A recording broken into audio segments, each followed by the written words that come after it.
The live TV, सच सबसे आगे।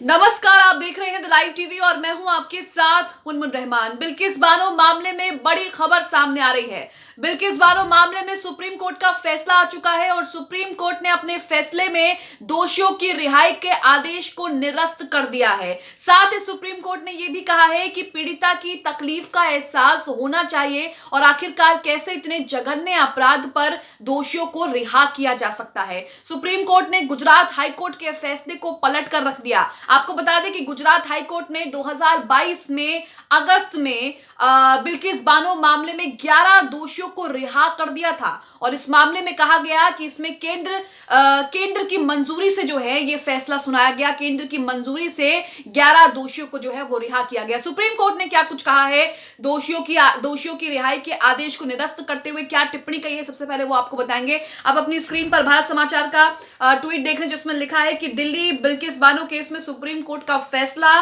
मामले में दोषियों की रिहाई का आदेश निरस्त कर दिया है।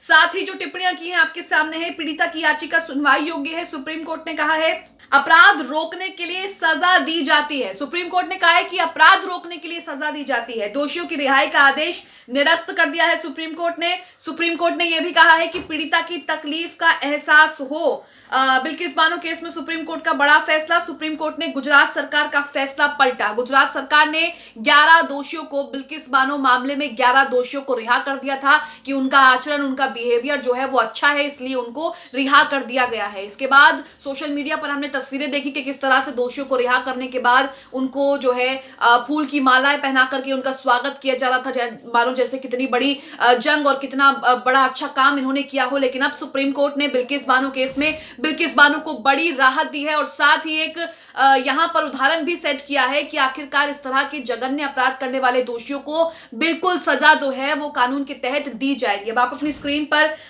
एबीपी का आर्टिकल देख रहे हैं जिसमें सुप्रीम कोर्ट ने क्या कुछ कहा है, वो सब तमाम चीजें जो है यहाँ पर बताई है। यहाँ पर हेडलाइन में लिखा है कि बिल्किस बानो केस, दोषियों की रिहाई का आदेश निरस्त। सबसे बड़ी खबर है, सुप्रीम कोर्ट बोला कि पीड़िता की तकलीफ का एहसास होना चाहिए। आप सोचिए उस महिला के ऊपर क्या बीती होगी जिसने अपने परिवार के कई सदस्यों को खो दिया और उसके साथ किस तरह से दुष्कर्म किया गया और उसके बाद उसने कितनी लंबी लड़ाई लड़ी उन दोषियों को सलाखों के पीछे पहुंचाने के लिए। लेकिन उसके बाद गुजरात हाईकोर्ट ने 2022 में उन लोगों को रिहा कर दिया और उसके बाद उस महिला के ऊपर क्या बीती होगी। लेकिन अब बिल्किस बानो को यहाँ पर एक बड़ी राहत मिलती हुई दिखाई दे रही है।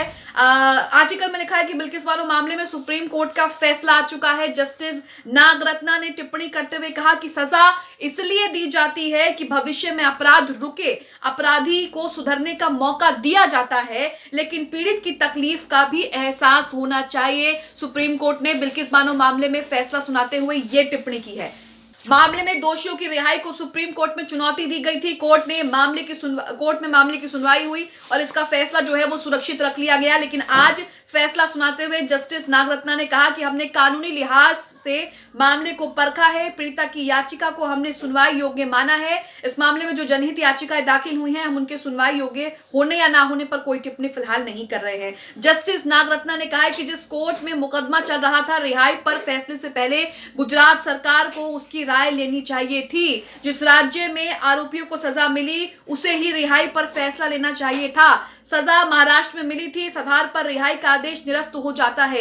13 मई 2022 को जिस आदेश में सुप्रीम कोर्ट ने गुजरात सरकार को रिहाई पर विचार के लिए कहा था, वो तथ्यों को छुपाकर हासिल किया गया था।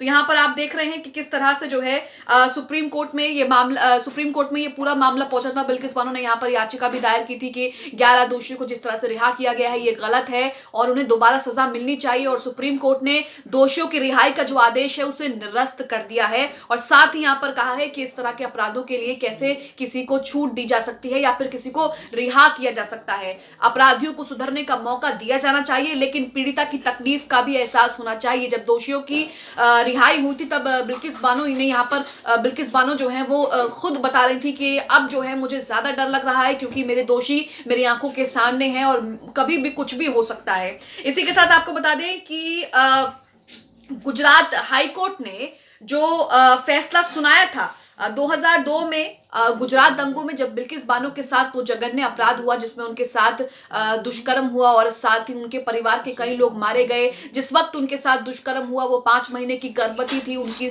उम्र 21 साल थी और लड़ते लड़ते उन्होंने किस तरह से अपने दोषियों को सजा दिलवाई। लेकिन गुजरात हाईकोर्ट ने ये कहा कि दोषियों के आचरण, दोषियों का व्यवहार अच्छा है इसलिए उनको छोड़ा जा रहा है। अब ये सब किसकी मंजूरी से हुआ? जब इसे लेकर खुलासा हुआ तो इसे लेकर और ज्यादा हड़कंप मच गया। कहा गया कि बिल्किस बानो के रेपिस्ट की रिहाई को केंद्र ने मंजूरी दी थी। केंद्र ने जो है इस मामले को मंजूरी दी थी कि 11 दोषी जो जघन्य अपराध जिन्होंने बिल्किस बानो के साथ किया, जिसे सोचकर रूह कांप जाती है, उन लोगों की रिहाई की जो मंजूरी है वो केंद्र सरकार ने दी थी। एनडीटीवी का आर्टिकल आपके सामने जिसमें ये बात लिखी है, इसमें लिखा है कि बिल्किस बानो के रेपिस्ट की रिहाई को केंद्र ने मंजूरी दी थी। सुप्रीम कोर्ट में गुजरात सरकार ने ये जानकारी दी। जब सारा मामला सुप्रीम कोर्ट पहुंचा तो सुप्रीम कोर्ट में ये जानकारी गुजरात सरकार ने दी कि केंद्र सरकार की बाकायदा मंजूरी ली गई थी। तो यहाँ पर केंद्र सरकार की मंजूरी पर भी सवाल खड़े होने लगे थे कि आखिरकार कोई ऐसा कैसे कर सकता है और इतने बड़े जघन्य अपराध को लेकर किस तरह से जो है उन्हें दोषियों को जो है वो रिहा किया जा सकता है। यहाँ आगे लिखा है, गुजरात में गोधरा कांड के बाद 2002 में बिल्किस बानो सामूहिक बलात्कार में उम्र कैद की सजा पाए सभी 11 दोषियों की रिहाई के मामले में गुजरात सरकार ने सुप्रीम कोर्ट में हल्फनामा दाखिल किया था और दोषियों की रिहाई का बचाव भी किया था। राज्य सरकार ने हल्फनामे में यह भी कहा कि रेप के दोषियों की रिहाई को केंद्र सरकार ने भी मंजूरी दी थी। गुजरात सरकार ने अपने हल्फनामों में कहा कि राज्य में अपनी क्षमता नीति के तहत ही समय पूर्व उनकी रिहाई की मंजूरी दी गई थी।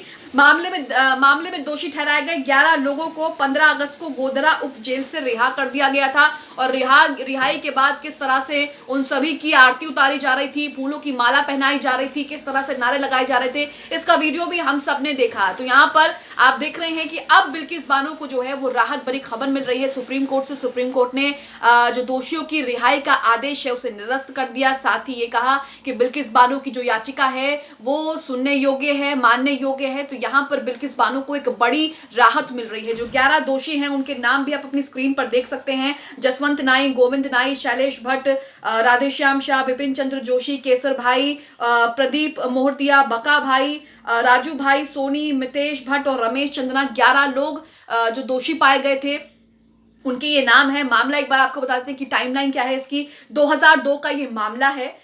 2002 में गोधरा ट्रेन कांड, अग्निकांड की घटना के बाद जो है गुजरात में सांप्रदायिक दंगे भड़के थे। इस दौरान डर से भागते समय बिल्किस बानो के साथ जो है वो गैंगरेप हुआ। उस वक्त बिल्किस बानो की उम्र सिर्फ 21 साल थी और उस वक्त जब ये जघन्य अपराध बिल्किस बानो के साथ हुआ उस वक्त बिल्किस बानो 5 महीने की गर्भवती थी। दंगों में उनके परिवार के 7 सदस्यों की हत्या कर दी गई थी। इस मामले में 11 लोगों को दोषी ठहराया गया, लेकिन पिछले साल 15 अगस्त को गुजरात सरकार ने सभी दोषियों को जेल से रिहा कर दिया। इसके बाद बिल्किस बानो ने इंसाफ की गुहार करते हुए 30 नवंबर 2022 को सुप्रीम कोर्ट का दरवाजा खटखटाया था। तो यहां पर आप देख रहे हैं कि बिल्किस बानो का मामला लगातार चर्चा में बना हुआ था, जिसके बाद गुजरात हाईकोर्ट ने जो फैसला सुनाया, जिस तरह से बचाव किया, केंद्र सरकार ने मंजूरी दी 11 दोषियों को रिहा करने की, उसके बाद जो है लगातार बिल्किस बानो को लेकर लोगों का गुस्सा जो है वो बढ़ रहा था कि आखिरकार कैसे जघन्य अपराध करने वाले लोगों को रिहाई मिल सकती है। लेकिन अब सुप्रीम कोर्ट ने यहां पर एक बड़ा फैसला सुनाते हुए दोषियों की रिहाई का जो आदेश है उसे निरस्त कर दिया है और साथ ही ये कहा है कि पीड़िता की तकलीफ का एहसास भी होना चाहिए। आप बिल्किस बानो मामले में सुप्रीम कोर्ट के इस फैसले को लेकर क्या सोचते हैं? कमेंट बॉक्स में हमें अपनी राय जरूर दें। द लाइव टीवी, सच सबसे आगे।